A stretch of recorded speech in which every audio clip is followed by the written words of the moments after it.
And I can remember a mum saying to her son, "Don't get beaten by a girl. We're gonna change the world." And I remember just opening the door and being like, "Oh no, this is not gonna happen immediately." I don't want no disrespect. No text on a check. Welcome back to episode 10 of Breaking Barriers. And today I'm not just going to be hosting, I actually have a few other people on. I'm joined by my co-host, Rhianna. She's going to be joining me for the first time in her sort of professional Breaking Barriers career. Rhianna, how are you doing? I'm good, thank you. I'm really excited today because we're joined with Beth Fisher. Yeah, we are, Beth. Beth, how are you doing? Hey, I'm good. How are you all doing? Not too bad. We've kind of been doing a little bit of research. We found quite a few interesting things about you, especially all the hockey aspects. I watched a few highlights and a few things, and I was really excited. I didn't realise that's such a big part of your career. Well, I was hoping it was so long ago that there's nothing available on the internet. So I can't believe if you found anything, goodness knows what it is. So there we are. Yeah, I did spend like half an hour just sort of like sidetracked a little bit from my research. I was like, oh my God, I was just like sitting there watching. But yes, do tell us a little bit about your career and how it all sort of started off. Yeah, I mean, I'm like most sporty girls and boys. I just love sport from, I think my mum always says, like, you could run before you could walk. And like, I can just remember that just being, I guess, free and feeling free when I was like kind of doing any sort of like running around. And I remember, I think it first started, and it's an interesting kind of talking about breaking barriers. I went to, when I was in primary school, they had this ridiculous race around Cosmoston Park, or lakes, if anyone knows it, from Wales. And they used to make like 4-year-olds run around a lake. It's cross country, which is madness when you think about it now. I remember running down the finish line, which was the boardwalk. And I can remember a mum saying to her son, "Don't get beaten by a girl." And I remember it, and I was just running as fast as I could, because you do that as kids. But I think I remember my mum at the end, like, just being overjoyed. And we talk about it now. She still thinks, "Oh, that blinking mother, how dare she?" And I think I remember that it's kind of obviously winning my first race, but also probably experiencing like sexism a little bit. And for me, I grew up in a very woman-dominated family. Like, my mum was a single parent. I had very strong role models and grandmas and aunts. So I kind of had this always from a very young age of, there was no barriers for me to do what I wanted, and everyone knew I was the sporty one. So yeah, I guess obviously that kind of carried on in school. And yeah, I guess I was an all-rounder, but wasn't very good at one particular sport. And I'll never forget Tanni Gray-Thompson, who's like Wales' one of the most decorated athletes, coming to our sports hall to open it. And I remember her talking about, what it felt like representing Wales and Great Britain. And I sat there as a 14-year-old, and I was a bit naughty at school as well. I always wanted to be outside, and I was always sent to the library because I was doing like naughty things. I wasn't horrible, but I think I was just had too much energy. I just remembered in that moment thinking, right, oh my gosh, I want to represent Wales. And hockey was the sport that my PE teacher actually represented Wales in. So I thought, right, I'm going to do hockey. But I was actually really rubbish. I wasn't very good. I was probably in the B team, in year 7 and 8. And I just remember thinking, right, I'm going to do this. And I ended up, genuinely, I talked to kids about this. I went to my sports hall every day for 6 months on my own, just practiced my skills. And I guess it kind of developed from there. And like I always say, I was never, ever the most talented hockey player, but I kind of just really wanted to be part of a team and representing Wales. I genuinely don't think, well, for me, that there'll be a better feeling. It's magical, and it's something which I was so proud to do. And all in an instant, sometimes I'm driving along and it's that pang of, oh my goodness, I wish I could still do that. And I have that feeling of stepping on the pitch representing my country, because it just whizzes past you. So when your hockey career ended, you went down the sports reporting route. Did you find that jump difficult, and was it something that you always knew you wanted to do? Do you know what? It was something I didn't really even think about ever doing. I, at the time, was a medical rep going around selling things as my full-time job. And yeah, okay, so I was hockey was kind of not just my hobby, but it's kind of what I was known for. So when I was kind of thinking about, I'm going to have to retire now because my body's falling apart because I'm old, there was an ego part of it, thinking, right, what's going to fulfill my kind of headspace and who I am now, because I won't be Beth the hockey player anymore. And it was completely by accident. I went on Radio Wales to talk about being a gay woman in sport as a guest, and someone said, oh, you've got quite a nice radio voice, do you fancy doing some stuff for us? And it kind of really developed from there. I remember going into BBC Wales sports department thinking, right now I've got an opportunity here to change the world a little bit. I'm going to try and get women's sport a little bit more in the front of things, like, you know. And I remember, like, and I've said this before, I remember walking down this corridor in the old building with literally like Spice Girls in my head, like, come on, I'm going to do this. We're gonna change the world. And I remember just opening the door and being like, oh no, this is not gonna happen immediately. So yeah, so nothing I ever planned. I had quite a sad ending to my hockey career. I was injured all the time, probably didn't do what I wanted to do, but then it opened this door to like the broadcasting world, which is where I am now. You spoke there about sort of being a gay woman in sports, and about how you were able to transition quite sort of easily into the world of reporting, but were there any instances or moments where you kind of questioned whether or not being a gay woman in sports would result in any backlash or any struggles? I think the biggest thing, it's not about for me, when I walked into that office, I was maybe 34, so I was kind of very comfortable with my sexuality. So I come to the point where, you know, I was really open about it. I got to the point where I never let anyone determine my emotion about it, because I am who I am. So I don't give them the opportunity to let them have an opinion on it. They don't have any rights. Who I am, and if they got a problem with it, they have to deal with it. I think the biggest issue was being a woman, actually. I think, you know, no department, whether that's sport or, you know, politics or whatever, will say they're sexist, but I guess the atmosphere and the historic kind of way that sport journalism has developed, it has developed in a very obvious way that there aren't that many women, and there certainly aren't many people, if at all, who are not white. So when you talk about, you know, African, Asian, there aren't any people that look different to white men. So I think that was the biggest thing for me, is that, you know, yes, okay, I'm a gay woman, and that's maybe a minority part of this department, but for me it was actually just being a woman. Yeah. And then when you dig it down, then, you know, talking about anyone who's not white, the figures are appalling, and I've spoken about that quite recently, that it's still the case. So yeah, I don't think they were used to maybe an older woman coming into the department maybe and being quite vocal about the fact that it wasn't kind of where it should be. So you obviously talk about how there is a long way for a sport to come regarding women. What do you think the sporting industry can do more to encourage more females to get involved? Oh, it's a tricky one, isn't it? The last year we've talked about how do we ensure that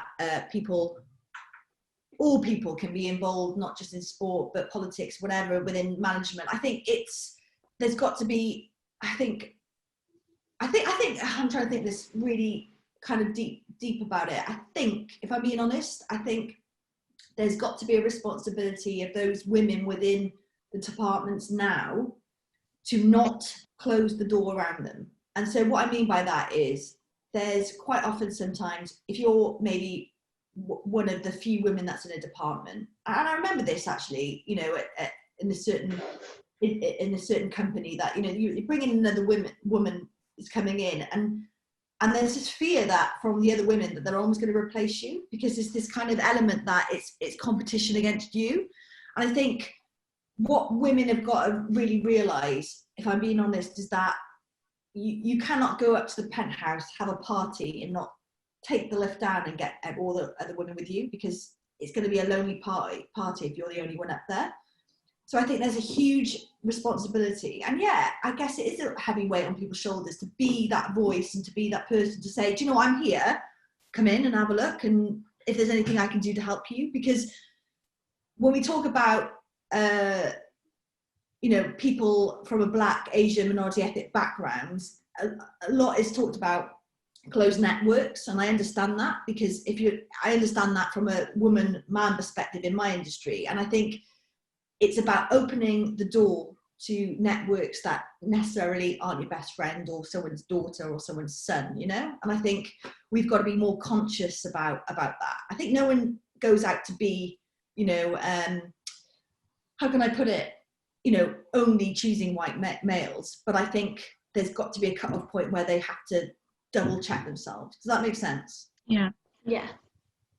Yeah, so you're someone who's quite vocal on things like that, and I've noticed that also across social media, your Twitter account, and I noticed you get quite a lot of sort of responses and messages from people who don't approve, but you still push forward with messages like that. How do you feel about your online presence and the messages that you put out about sexism and homophobia and other very important issues? Yeah, you know, I think about this a lot because you quite, you know, recently I've been over the last 6 months got trolled by different types of people, and it's really weird because it should affect me more than it does, right? But I think if I really deep it down, I remember growing up as a kid and being a little bit different, and I am a self-confessed weirdo, and I don't mind admitting that. I don't feel like I was the type of kid that would probably not be in the cool group, not be in the geek group. I kind of drift, and I'm all right with that. Like, I think being gay and knowing I was gay from 15, 16, 17 and knowing I was different, I think I probably took myself out of groups a little bit, and I could probably have a little bit more vision, and I'm going to get to my point. So what I'm trying to say is that I'm quite happy with not being liked. I don't actually care if someone likes me or not, to be frank. Like, and I don't want to be coming across in an arrogant way. And what I mean is that when you are a kid and you know you're different, you have to accept very quickly, I think, that you're not going to be everyone's cup of tea. So I think when I come to my online presence, you know, strangers that I don't even know, when they start abusing me for whatever reason, whether it's standing up for trans people or standing up for Karen Carney, like with the other leads, it really honestly doesn't bother me. I think what I said before about trying to make sure that there's a path that other young women can follow and not have to maybe go over the hurdles that some of us have had to go, then great. And I think that if it helps any, like I said, when I talk about being gay and stuff, if it helps one little girl or boy or male, adult male or female, you know, kind of be themselves, then great. Because I think for anyone who's been, you know, in the closet or, you know, been through a hard time with something and lied for years, like I did to my family about being gay, you forget how many years you wasted. And I kind of don't want anyone else to waste time or have to suffer with the weight of that kind of those issues. Do you know what I mean? So hopefully by me talking to it may educate people. It probably annoys people more than educates people. But like I said before, I actually really don't care whether people like me or not. I kind of come into this industry wanting to make change and not wanting to make friends, if that makes sense. So you're very vocal and confident about your sexuality. Do you think the sporting industry offers enough support for people who are gay? Do you know what? I don't think it's a sport issue. I think it's a society issue. I have to be frank. I think sport naturally gets quite a bad deal because it's one of those industries which is in papers every day, it's on Twitter every day. You know, for me, sport reflects society, and it's just a microclimate of what society's about. So yeah, of course, you know, I think, you know, like anything else, whether it's mental health or, you know, addictions or sexuality, of course there has to be a network where people are supported. You know, that should go without saying. And I think being part of the battle of being, or battle with your sexuality, is a mental health issue. So I think there has to be in place arenas where people can go and talk about it. But I think, you know, there's two very different issues for male and females in sport. Obviously, you know, as we know, there's not one openly gay professional male footballer in the UK who's out. But then on the other hand, you've got female sports where, you know, it's presumed that everyone's gay, you know, everyone's a lesbian, everyone, you know, and that has its own issues, you know, that has stereotypes. Like, I know from speaking to people, I did a piece of the Telegraph that, you know, that there's this image that if you're sporty, that, you know, you're a short-haired butch dyke. And I say the word dyke and I'm reclaiming it because it's not actually a bad word, but those type of words are used against us to make women feel unfeminized and ugly and stuff. And there are gay women who go out their way to try and come away from that, maybe because they don't want to be stereotyped to being this lesbian. And I look back now, when I was 16, I laugh about it, but I had a haircut like Philip Neville. Do you know what I mean? I was a proper little gay girl, and you know, I probably got ridiculed for it. I probably put it in the back of my brain somewhere. But actually, who cares if I've got a short haircut? I mean, it doesn't make me who I am. And I think we've got to get away from these labels which get associated with girls who are gay, or you know, or a straight girl that may play football that gets labelled as this dirty label of being a lesbian. So yeah, I think there's still a lot of stereotypes to break down, not just in sport but in society, and I think hopefully we are slowly breaking them down, but I think it's going to be a long way yet. Just to finish up, so it seems that the message really here is that we really want women in sport to inspire and help and push other women in sport, and make sure that as we progress and grow, we're actually encouraging and creating an environment where other women can also do the same.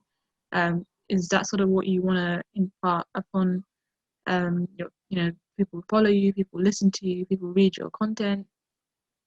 Yeah, I would love it in 20 years' time, right, that we are speaking again, and when I or you go into a press conference, that it's full of women, different women, all types of women, and I would love that, because now at the moment, far too often I'm going into stadiums or press conference and I'm the only woman and everyone is white.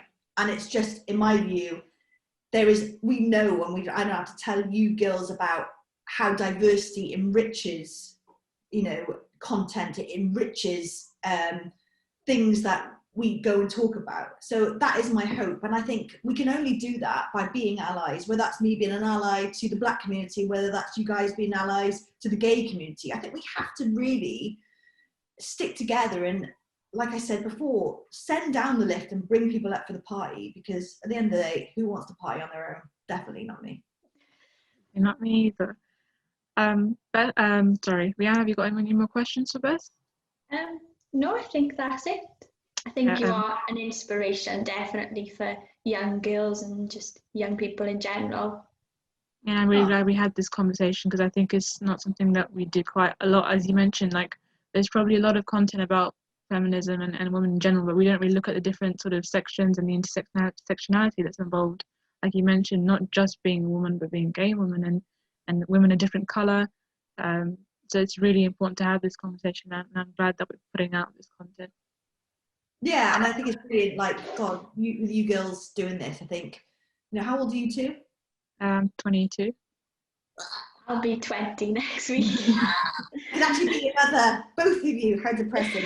No, it's brilliant. You know, I mean, God, honestly, that this wouldn't be happening, you know, when I was your age, you know, so you equally as much as kind of like, not leading the way, that's kind of, I think we've all got to be on this journey together. You know, you've got to push us, we've got to pull you, and I think it's a support thing. And I think, you know, we showed that on Twitter the other week when Karen Carney, I thought that was, you know, the real kind of example of how actually you take one of us down, you gotta take us all. So, you know, so, and I think don't be, I would say, and I'm still learning, God, I haven't been in this industry long, I think don't be afraid to shout out and ask people's help, or, you know, and stuff like that. And I'm going to do it, you know. Even today, I'll give you an example. So Cardiff City sat in the manager, and, you know, other outlets are reporting the new manager. And I still don't know where these people are getting these information from. You know, I'm not part of this boys club. So, you know, I'm going to go and speak to someone, Fran Donovan, and try and ask her, you know, for some help about it. Because, you know, I think if you think you know it all, then I think it's time to end your job. So, no, thank you for you girls as well, because, you know, the future's bright if we've got you coming through. That's fantastic to hear. And just to sort of finish up, how can we, or where really can we find you online in terms of anyone wanting to follow you on Twitter or see your Instagram posts? Oh God, well, I guess come with caution. I'll probably irritate you. I've got terrible jokes. My Twitter handle is Beth Fisher Sport. I think my Instagram is Beth Fisher 04. So yeah, if you want a bit of bants, come this way. Well, Well, that's exactly what I think people will be looking for, and also, like you mentioned, just to be inspired by your journey and your content also.